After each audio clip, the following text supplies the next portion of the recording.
Hare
यांच्या ज्ञानेश्वरी प्रवचनाचा कार्यक्रमाला लगेच सुरुवात होणार आहे।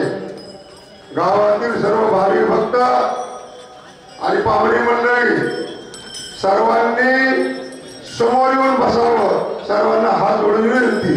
राम राम राम हरे हरे हरे कृष्ण कृष्ण कृष्ण हरे हरे हरे राम राम राम हरे हरे हरे कृष्ण कृष्ण कृष्ण हरे हरे हरे राम राम राम हरे हरे हरे कृष्ण कृष्ण कृष्ण हरे हरे हरे राम राम राम हरे हरे हरे कृष्ण कृष्ण कृष्ण हरे हरे हरे राम राम हरे हरे हरे कृष्ण कृष्ण कृष्ण हरे हरे हरे राम राम हरे हरे हरे कृष्ण कृष्ण कृष्ण हरे हरे हरे राम राम हरे हरे हरे कृष्ण गावातील भाविक भक्त तसेच गावकरी मंडळी बाहेर गावून आलेले पाहुणे मंडळ महाराज व्यासपीठावर येऊन बसलेले आहेत। आपण आजूबाजूला जर असाल तर लवकरात लवकर मंदिराकडे यायचं। लगेच या ठिकाणी महाराजांच्या प्रवचनाला सुरुवात होत आहे। चला भाविक भक्त मंडळी चला लवकर। हरे राम राम राम हरे हरे हरे कृष्ण कृष्ण कृष्ण हरे हरे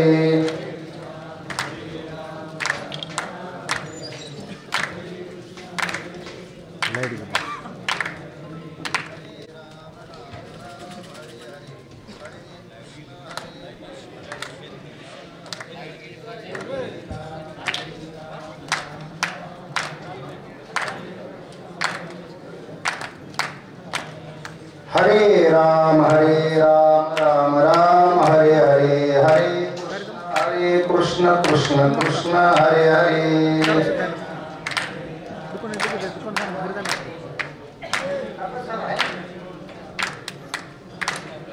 हरे राम राम हरे हरे कृष्ण कृष्ण हरे हरे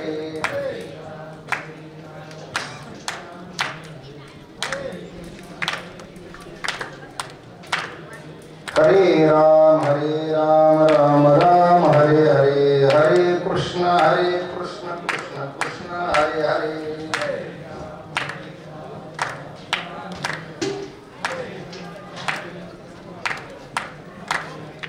कुंडलिकावरदे हरि विठ्ठल श्री ज्ञानदेव तुकाराम माऊली ज्ञानेश्वर महाराज की जय। जगद्गुरु तुकाराम महाराज की, सद्गुरु जोग महाराज की जय। श्री गुरु सोपान काका महाराज की, राष्ट्रसंत भगवान बाबा महाराज की जय। श्री संत माधव बाबा महाराज की जय।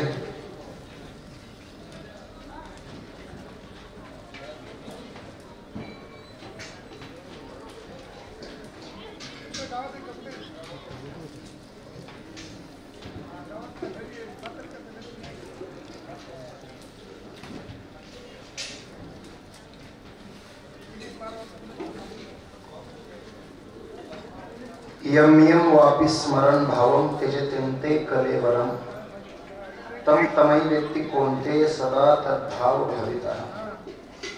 तेवी जितेनी अवसरे जे आवडोनी जीवी पुरे तेच मरणाचे मेरे फार हो लागे। आणि मरणी जयाचे आठवे तो तेच गती ते पावे म्हणून सदा स्मरावे मातेची तोड। प्राप्त स्थळी प्राप्त प्रसंगी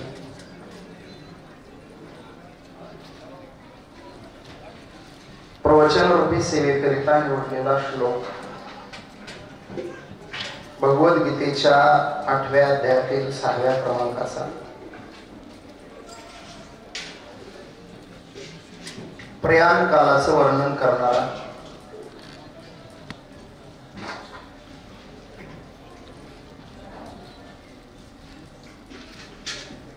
श्लोकावरती आणि श्लोकावरील ओळीवरती चिंतन करण्यापूर्वी महत्वाचा परिहार. कैलासवासी प्रल्हादरावजी अंबाजी मुंडे यांच्या गोड जेवणाच्या निमित्ताने श्री लक्ष्मण प्रल्हादराव मुंडे आणि भरत प्रल्हादराव मुंडे तथा समस्त मुंडे परिवार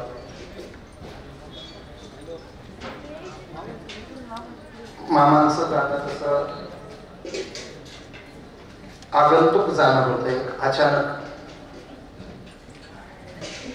त्यांची प्रकृती पाहता, त्यांचं समाजातलं उठणं बसणं पाहता ते अजून 15 वर्ष तरी आपल्याला मार्गदर्शन करायला राहतील अशी सगळ्यांचीच अपेक्षा होती.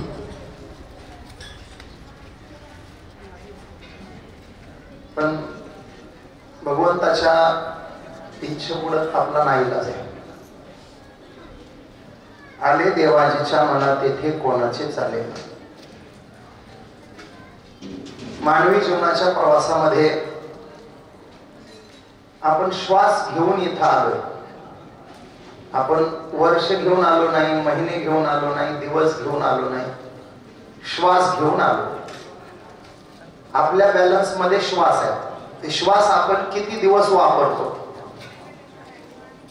शास्त्र म्हणतं योगी प्राणायामाच्या द्वारा दीर्घ श्वास आणि दीर्घ उच्छ्वास करत असल्यामुळे तो दिवसागणिक काही श्वासांची बचत करतो.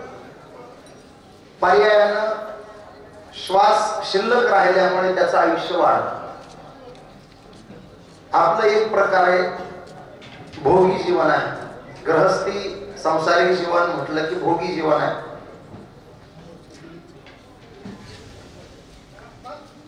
फक्त शरीराचे श्रम नसतात.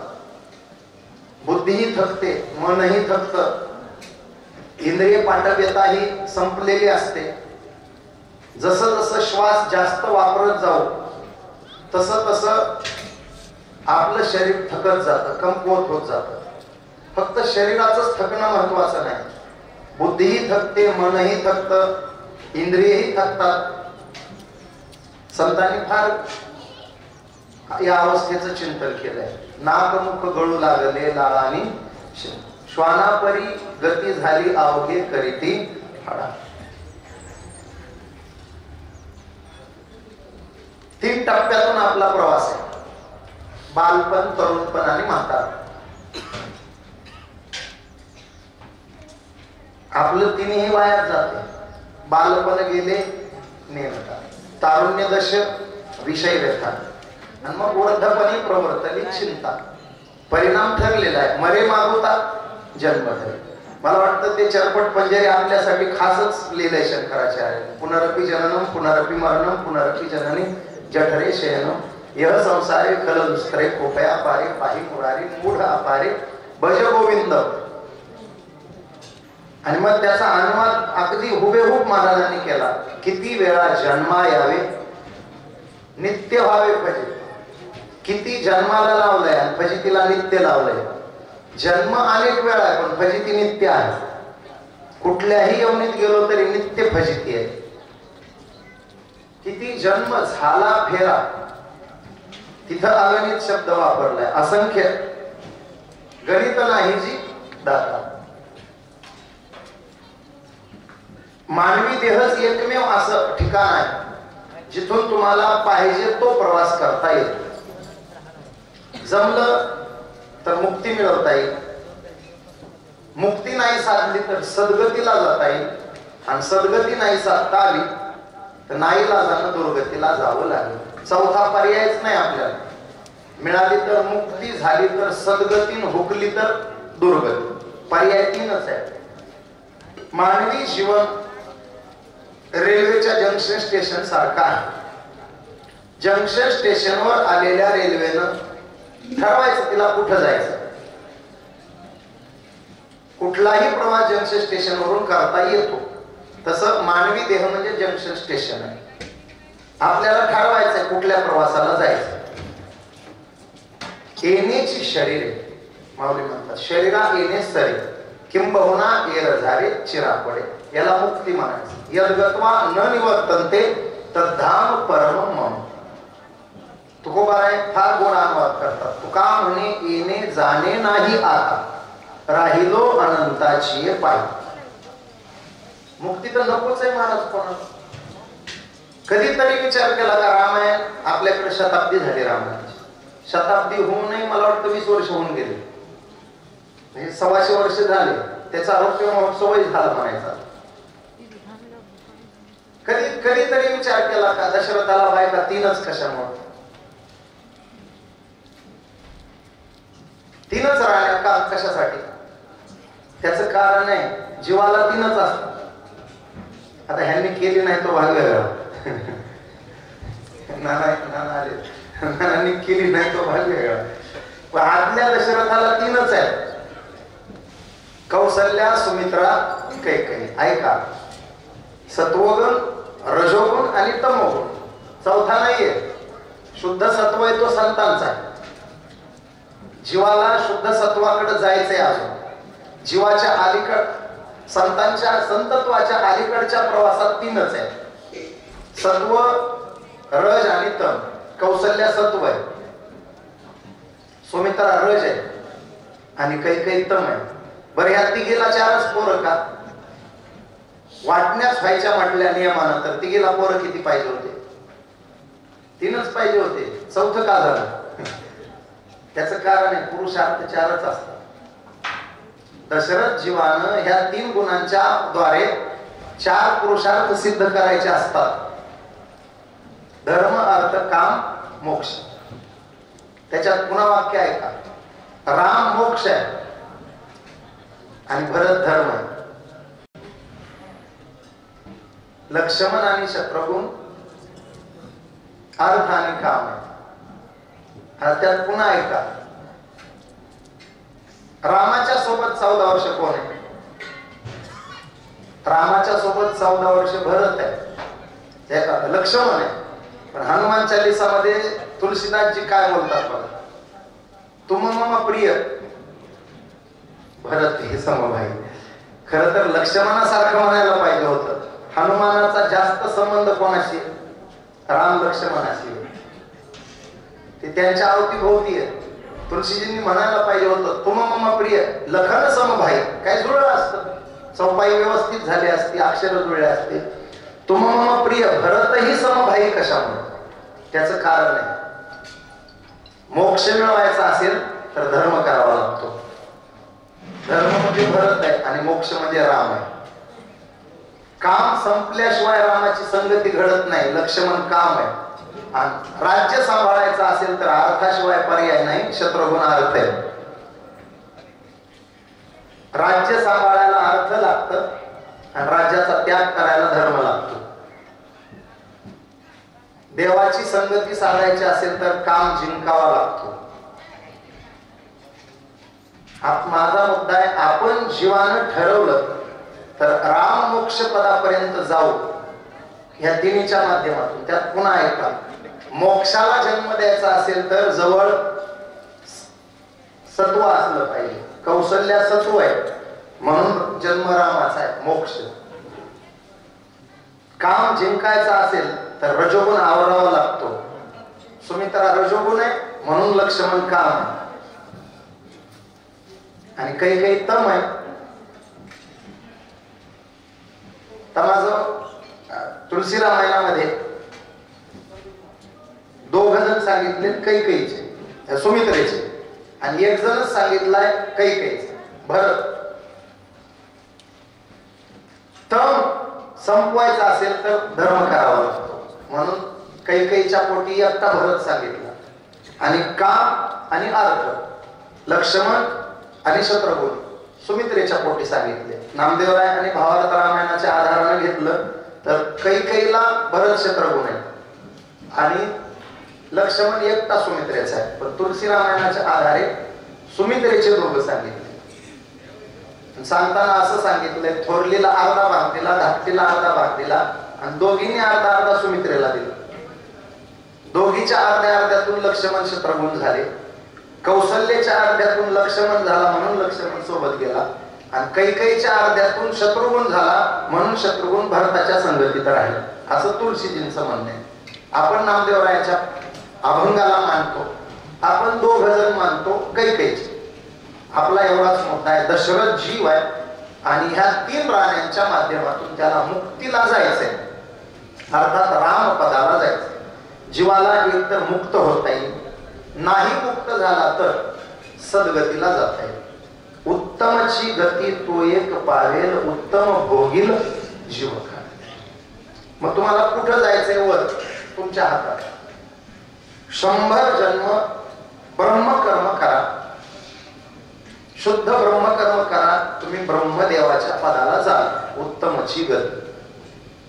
त्यात माऊलींनी ओवी सांगितली, 101 जन्मा जन्मोनी ब्रह्मकर्म करी तोच ब्रह्मा अनुभव. त्याच्यात माऊलींनी ब्राह्मणाच्याच घरी जन्म घेतला पाहिजे असं सांगितलेलं नाही. 101 जन्म, 100 जन्म घेऊन जन्मोनी ब्रह्मकर्म, 100 जन्म घेऊन तुम्ही 100ही जन्मात ब्रह्मकर्म केलं पाहिजे. आता ब्राह्मणच सांगायचा तर ब्राह्मण वेगळा आणि क्षमा मागू बामण वेगळा. आपल्याकडे लग्न लावायला असतात ते बामण असतात. ब्राह्मण कोण? काका. शास्त्रातली व्याख्या, ब्रह्म जानाति इति ब्राह्मण. ज्याला ब्रह्म जाणण्याची हौस आहे किंवा ब्रह्म जाणण्याच्या दिशेनं ज्याला पावलं टाकली तो ब्राह्मण. आणखी मनुस्मृतीच्या आधारे सांगतो, जन्मात जायते शूद्र संस्कारात द्विज उच्यते. ज्याला योनी स्पर्श झाला, जन्म ज्याचा आईच्या पोटी झाला ते सगळे शूद्र आहेत. कोणाच्या घरी जन्म घेतला त्याला फारसा अर्थ राहत नाही. जन्म ज्याचा झाला ते सगळे शूद्र झाले. मग द्विज कधी झाला? संस्कारात द्विज उच्यते. या उपनयन व्हावं लागतं. जाणव परिधान करायचं म्हणजे उपनयन. गुरुमुखातून गायत्री तुम्हाला मिळाला पाहिजे, गुरुमुखातून वेद अध्ययनाची आज्ञा तुम्हाला झाली पाहिजे आणि गुरुमुखातून तुम्हाला वेद अध्ययन शास्त्राध्ययन घडलं पाहिजे. उपनयन. उपनयन म्हणजे दुसरा जन्म. जन्मलो तेव्हा आपण सगळे शूद्र आहे, उपनयन झाला तेव्हा द्विज झालं. आणि मग हे द्विज कर्म म्हणजे शास्त्र अध्ययन. तो आपल्या सोप्या भाषेत सांगू का? आता आपल्याला जाणवं नाही, आपल्याला माळ आहे. आपण माळ घातली त्या दिवशी दुसरा जन्म झाला, झालो ब्राह्मण. आपण माझ्या नजरेत जेवढे माळकरी आहेत तेवढे ब्राह्मण आहेत. फक्त माळा घालून बांधा टोकरल्या नाही पाहिजे, पहाट जाऊन भावाचे बांध टोकरले नाही पाहिजे, ते सगळे ब्राह्मणच आहेत. माळ घातली म्हणजे जाणव घातलं, फक्त गळ्यात माळ आणि पोटात काळ नसला पाहिजे. कधी कधी मला नामदेवजी शास्त्रींचं 2 वाक्य आठवतात. इतकं गोड बोलतात महाराज. या जगामध्ये देव न मानणारे सज्जन सुद्धा आहेत. देवाला न मानणारे सज्जन सुद्धा या जगात आहेत आणि देवाला मानणारे बदमाश सुद्धा या जगात आहेत. अजून पुढचं सांगतो, माळ न घालता चांगले वागणारे पण खूप आहेत आणि माळ घालून बदमाश वागणारे सुद्धा खूप आहेत.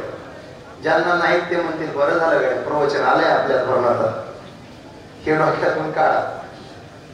मग 2 गोष्टी पुन्हा आहेत. अरे मग चांगलंच वागतोय ना तर घाल ना माळ, चांगलंच वागतोय ना माळ घाल, आणि माळच घातलीस ना चांगलं वाग.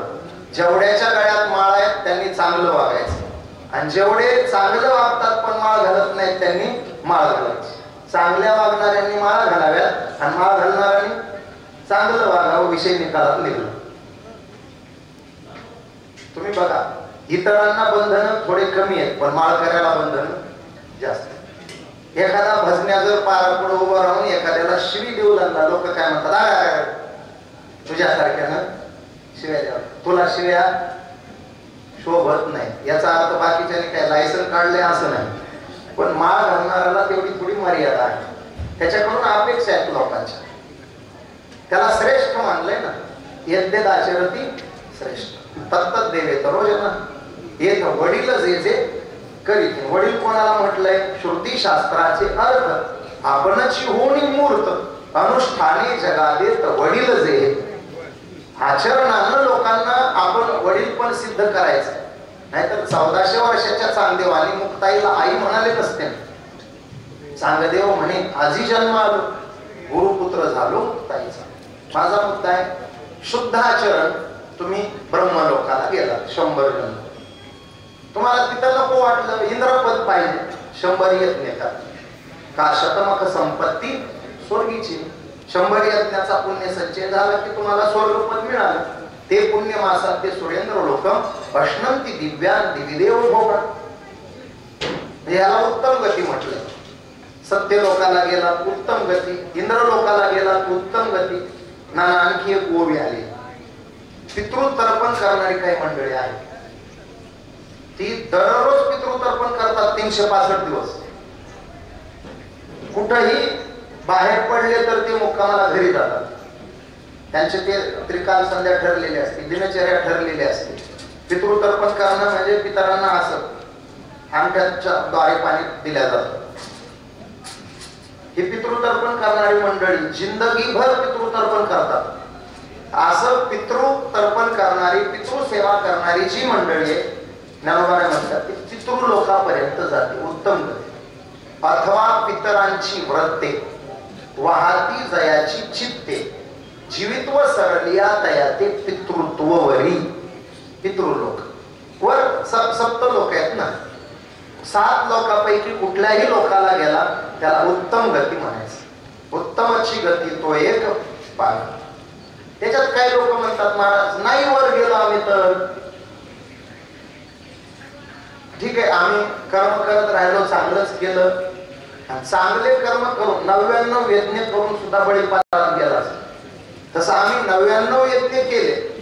अनावधानाने आमची मरण काळाची दशा तिथं आम्हाला एखादी वासना निर्माण झाली या आताच्या श्लोकाप्रमाणे यम यम वापी स्मरण भाव. आणि आमचा जन्म जर कुत्र्या मांजराचा झाला पुढचा तर काय करायचं? एक ध्यानात घ्या. मरताना वासना एखादी चुकीची झाली आणि चुकीचा जन्म जरी मिळाला तरी तुम्ही जीवनभर वागलेलं चांगलं केलेलं चांगलं वाया जात नाही. ते उपयोगाला येतं. घोड्याचा जन्म मिळेल पण इथला तिथला घोडा नाही, थेट श्रीमंत शितोळे सरकारांच्या दारातला घोडा. काय विशेष आहे त्या घोड्याचं? तुम्ही घोडाच होताल पण कुठला घोडा? शितोळे सरकारांचा घोडा. 350 दिवस काहीच काम नाही बुवा, फक्त 24 दिवसाचं टोटल काम. ते जायचे 24 आणि यायचे 12, एक 1.5 महिन्याचं काम. काम काय? साक्षात ज्ञानोबा पाठीवर घेऊन आळंदी ते पंढरी आणि पंढरी ते आळंदी. बघा ना महाराज, रिंगणात जाणारे लोक आहे आपण. रिंगणामध्ये गेल्यावर रिंगण झालं आपण काय करतो? रिंगणात जातो. कशाला? माती घेऊन कपाळाला लावायला. कशाची माती? घोड्याच्या खुराखालची माती. आता मला सांगा, घोड्याच्या पायाखालचीच माती तुम्हाला घ्यायची तर गोदरीत काही घोडं येत नाही का? लग्न साराय किमान 15-20 घोडे तर येतात. मग मातीच लावायची तर त्या घोड्याच्या पायाखालची घेऊन लावा. तुम्हाला माहित आहे ह्या घोड्याच्या खालची माती घेऊन उपयोग नाही, कारण ह्याच्या पाठीवर गाडव बसले 2 पायाचं. मातीच घ्यायची तर त्या घोड्याची. जे तुकोबारायाच्या पादुका पायी वाहत आहेत, नाथांच्या पादुका, भगवान बाबांच्या पादुका, वामन भाऊच्या पादुका, मोतीराम महाराजच्या पादुका, माधव बाबाच्या पादुका. जन्म बैलाचा मिळू द्या गड्या, पण ते बैल कोणते असतील? एक तर पुणे जिल्ह्यातले सेकंद 11 घोड्या सोबत शर्यतीत पाळणारे, नाहीतर संतांच्या पालखी सोहळ्याला जुंपलेले बैल. उत्तम भोगील जीवखान. आणि दोन्हीतून हुकल्यावर मग नाईलाजानं होते ती दुर्गती. खंती ते न करा कोणी गाढव कुत्रा. कुत्रे 2 प्रकारचे. एक उत्तम गतीतलं पुत्र आणि एक आधम गतीतलं पुत्र. उत्तम गतीतलं पुत्र 35 लाखाच्या गाडीत फिरतय आणि आधम गतीचं पुत्र दारात उभं राहिलं की लोक जोडा फेकून मारतात त्याला. कुत्र्यात एक फरक आहे महाराज. आता पोदरीत काही कमी कुत्रे आहेत का? दारोदार फिरतात, ह्यानं हाड मारायचं, त्यानं हाड मारायचं, ह्याचं बूट खायचं, त्याचं चप्पल खायचं, शेवटी वन वन वन करून पंगत कुठं दिसली तर आपलं कडेला पत्रावळ्यावर जाऊन बसायचं. आणि काही कुत्रे आहेत महाराज 52 लाखाच्या गाडीत फिरतात. फॉर्च्युनर 52-55 लाखाची. आता विनायक महाराज आता मुंबईला दत्त जयंतीत गेलो होतो. ठाण्याला कीर्तन होतं. आयरोलीमध्ये एक ओळखीचा माणूस राहतो. लेकरू बाळ नाही त्याला बिचारायला, 12 वर्ष झालेत लग्नाला. दोघच नवरा बायको. घर घेतलंय 3 कोटी रुपयाचं. 3 कोटीचं घर आहे. 55 लाखाची गाडी लागली. मला म्हणले महाराज माझ्याकडे यायचंय, जेवायचंय, नवी गाडी घेतली, तुमच्या हाताने गाडीला हार घालायचा आणि मग कीर्तनाला जायचं. ठीक आहे बाबा. मी गेलो. फॉर्च्युनर गाडी, टॉप मॉडेल फॉर्च्युनर. माझ्या हाताने हार घातला, नारळ पेढे, जेवण झालं. ड्रायव्हरचा फोन आला, मालक मी काय आज येत नाही, बायकोची तब्येत बिघडली, तिला दवाखान्यात न्यायचं. आता तो 3 कोटीच्या घरात राहणारा माणूस, 55 लाखाची गाडी त्याची, मला म्हणला महाराज ड्रायव्हर काही येणार नाही, मी स्वतः गाडी चालवली तर जमल का? मी म्हणलं गाडी तुझी, तू चालव, नाहीतर तिसरा ड्रायव्हर बोलू, मला काय करायचं, मला बसून जायचं. तो गाडी चालवायला बसला. आता मला सांगा भरत महाराज, मालक गाडी चालवायला बसल्यास मी कुठं बसलं पाहिजे? त्याच्या शेजारी. साधा व्यवहार आहे ना. मी आपल्या समोरचा दरवाजा उघडला, मध्ये पाय टाकणार, तेवढ्यात ते गाडी मालक म्हणला महाराज तुम्ही इथं नाही, तुम्ही मधल्या सीटवर बसा. मी म्हणलं का गाडी? इथं आमचा राजा बसणार आहे म्हणजे. मी म्हणलं असं दत्तक बित्तक घेतले त्याला तर झालं नाही. म्हणलं एखादा दत्तक घेतलेलं लेकरू असेल आणि लेकरांना नाद असते पुढच्या सीटवर बसून असं वर बघायचं, लेकरू बसणार असेल असं माझा अंदाज. मी मागे जाऊन बसलो. तेवढ्यात ते राजाला कमर इतका उंच कुत्र टणकन उडी मारली. त्या सीटवर बसलो ना, असं पायानं त्यानं ते दरवाजा वाढला, घेतला लावून, निघाली गाडी. मी मनातले मनात गणेश महाराज असा विचार केला, बरं झालं राजा एकटाच आलाय. राजासोबत राणी 2 लेकरं असते तर महाराज डिकीतच गेला असता. राजा आला, महाराज मधल्या सीटवर गेला. राणी 2 लेकरं आले असते तर महाराज डिकीत गेला असता. कारण घरमालकांचं राजावर तेवढं प्रेमच आहे. माझा मुद्दा आहे कुत्राच फाल पण त्या गतीला उत्तम भोगीला जीवखाने. मानवी देह म्हणजे जंक्शन स्टेशन, आणि या जंक्शन स्टेशन मधून कोणतं कर्म करायचं, मुक्त होण्याचं करायचं करता येईल. मुनी मुक्त झाले बेने गर्भ पै भव स्वर्गा उभगले, मुमुक्षु योग ज्ञाना ओळखले, पुढती नयोग या निघाले पैजा. पैजेवर त्यांनी मुक्त झाले. काहींनी सद्गती मिळवली. आमच्या संतांना सद्गतीचे हौस आहे. ते म्हणतात आम्ही पुन्हा पुन्हा जन्म घेणार आहे, पुन्हा पुन्हा जन्म घेणार आहे. उपजोनिया घेईन जन्मांतरे, घेईन मी जन्म मुक्ती.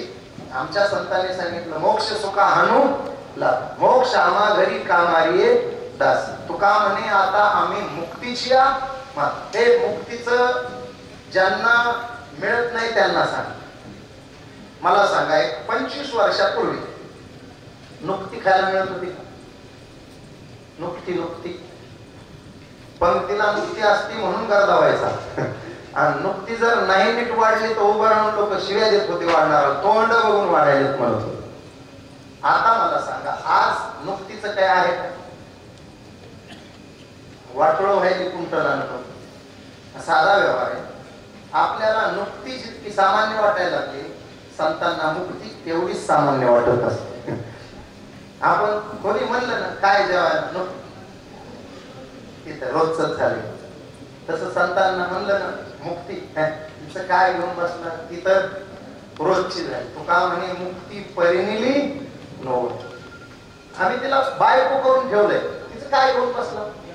मुक्तीची चाड नाही त्यांना, सद्गतीची चाड आहे. सद्गतीमध्ये पुन्हा या जाती देहाची चाड आहे. नसेल तेव्हा आम्हाला हा द्यायचा, एखादा कुत्र्या मांजराचा दे, पण संतांच्या आवती पुरती. एक तर तुझ्या दे, नाहीतर संतांच्या. तुझे दारीचा उतर नको मोकलू, किंवा व्हावे त्यांचे द्वारी श्वान. तेव्हा किडा जरी झालो ना आम्ही, किडा तरी संतांच्या नाहीतला झालो पाहिजे. संत आंघोळ करतील तेव्हा त्यांच्या अंगावरून येणारं पाणी आमच्या अंगावरून, ही सद्गती आहे. दोन्ही हुकल्यास नाईला जाणं होते ती दुर्गती. हे सगळं तुमच्या कर्मावर अवलंबून. मानवी देहामध्ये दोन सोहळे तुम्हाला नाकारता येणार नाही. देहाची आगा वालिया, जन्म मृत्यूची सोहळिया, ना म्हणू नये धनंजयाजिया. एक गोड वाक्य सांगतो. जगण्यानंतर मरण जरी असलं तरी मरेपर्यंत जगणं सुद्धा आपल्याला आवश्यक आहे. मरणानंतर, जगण्यानंतर मरायचंय, पण मरेपर्यंत जगायचं. दोन्ही गोष्टीसाठी आपल्या तुकोबाराचं मार्गदर्शन आहे. गीता भागवत करीती श्रवण. जगण्यासाठी गीता आहे आणि मरण्यासाठी भागवत. जगण्याचं सूत्र गीता शिकवते आणि मरणाचा मंत्र भागवत शिकवते. श्रवणी परीक्षिती तरला उपती, 7 दिवसा मुक्ती झाली आहे. भागवताला मुक्तीशास्त्र म्हटलंय आणि गीतेला जीवनशास्त्र म्हटलंय. जगावं कसं याची सूत्र आहेत गीतेमध्ये. आपला थोडासा घोटाळा होतो. बोलता बोलता आमचे काही महात्मे बोलून जातात. वासना वाईट, वासना वाईट. एक दोन प्रमाण देतात. अरे तुम्ही एकच बाजू का बघताय, दुसरी बाजू बघा. वासना वाईट असती तर तुकोबाराने हात जोडले नसते. तुका म्हणे माझी पुरवी वासना, कोण नारायणा तुझे. ऐसे आवडते मना देवा, पुरवावी वासना. वासनेला तिच्या जागेवर राहू द्या. तुम्ही तुमचा दृष्टिकोन बदला. वासना विषयाची घेतली तर ती नरकाला नेणारी, आणि वासना परमार्थाची घेतली तर ती वैकुंठाला नेणारी. वासनेचा विषय काय आहे ते ठरवा. शब्द स्पर्श रूप रस गंधाची वासना असेल तर तुमचं नरक गमन ठरलेलं आहे. हरिपाठात पाहुणे सांगितले दोन्ही प्रकारचे. महाराज 2 पाहुणे सांगितले. पाहुणे काय टाळता येणार आहेत का? फक्त पाहुणा कोणता जवळ करायचं ते आपण ठरवायचं. फुकला तर मग हरिविना जन्म नरकाची पैजाना, यमाचा प्राणी, यमाचा पाहुणा. शांतीदया पाहुणा, हरिक शेवटचा अभंग. तोही पाहुणाच आहे. पाहुणा वाईट नाही. तुम्ही कोणत्या पाहुण्याशी स्वैर संबंध करताय ते महत्वाचं आहे. तसं मानवी जीवन वाईट नाही. तुम्ही त्याचा प्रवास कसा करताय हे महत्वाचं आहे. देवासाठी जीवन असावं, देशासाठी जीवन असावं, समाजासाठी जीवन असावं. आमच्या प्रल्हाद मामांचे जीवन आहे सामाजिक कार्यामध्ये गेलेलं जीवन आहे. त्यांच्याकडं काही संविधानाची पदं मिळाली. त्या पदांचा वापर त्यांनी सदैव सामान्य लोकांच्या कामासाठी केला. गावामध्ये ज्याला आपण 4 शहाण्यांना गोळा करावे मग मार्ग निघाला असं लोक म्हणतात. ही 4 शहाणे गोळा करायचं जेव्हा कोदरीत ठरत असेल तेव्हा त्या 4 शहाण्यामध्ये मामांचं नाव आवर्जून घेतलं जात होतं. एक प्रतिष्ठित व्यक्तिमत्व, समाजात उठणार बसणारं व्यक्तिमत्व, सामाजिक जाणीव असणारं व्यक्तिमत्व आणि लक्ष्मणराव सारख्या एका सामाजिक कार्यकर्त्याला घडवणारं व्यक्तिमत्व.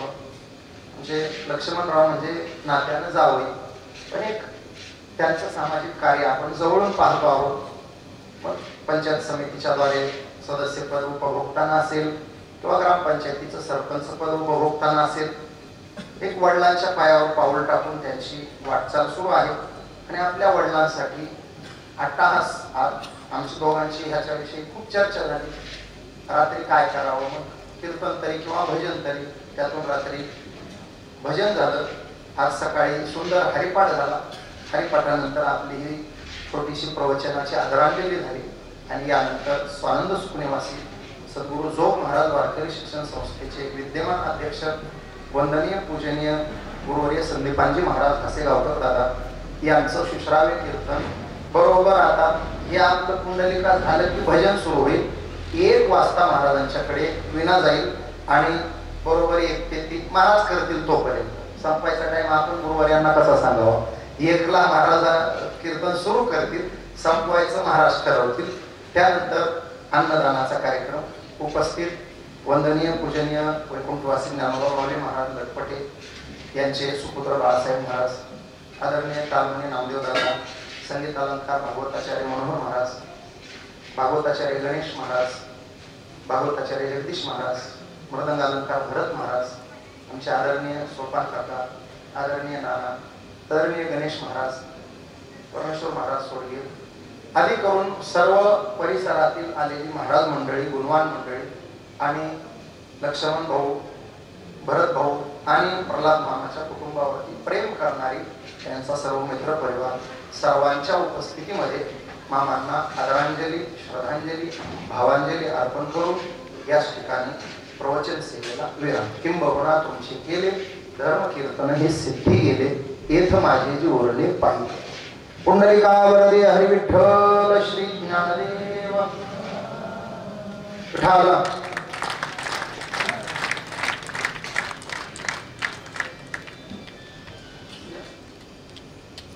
आता विश्वात्मके देवे हेमे वाग्यज्ञ तोषावे, तोषो निमज द्यावे पसाय दाने, जे खळांची व्यंकटी सांडो तया सत्कर्मी रथी वाढो, भूता परस्परे पडो मैत्र जीवांचे, दुरितांचे तिमिर जावो, विश्वस्व धर्म सूर्य पाहो, जो जेवांची लतोथे लावो, प्राणीजात वर्षते सकळ मंगळी, ईश्वर निष्ठांसी मांदियाळी, अनवर्त भूमंडळी भेटते आहुता, चला कल्पतरुचे आरव, चेतना चिंतामणीचे गाव, बोलती जे आर्णव पियुषांचे, चंद्रमे जे आलांछन, मार्तंड जे तापहीन, ते सर्व ही सदा सज्जन सोये होतो, किंबहुना सर्व सुखी पूर्ण हो वनिती लोकी, बजिरो आदि पुरुखी अखंडित आणि ग्रंथोपजीवे विशेषी लोकी, दृष्टादृष्ट विजयी होवा विजे, एथ म्हणे श्री विश्वेश्वराव होईल, येणे बरे ज्ञान देवो सुखिया झाला, येणे बरे ज्ञान देवो सुखिया झाला. पुंडलिका वरदे हरी विठ्ठल श्री ज्ञानदेव तुकाराम.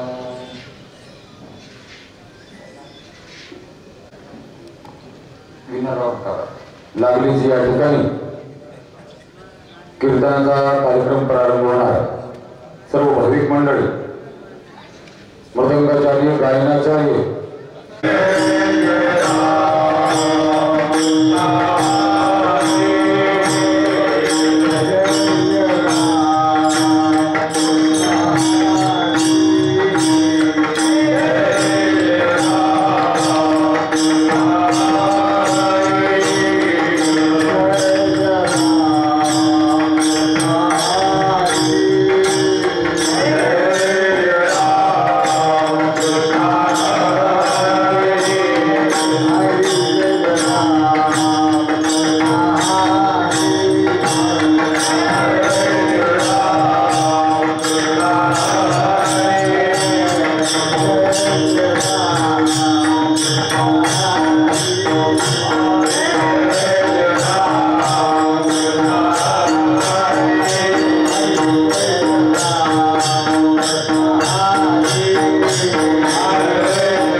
म्हणणे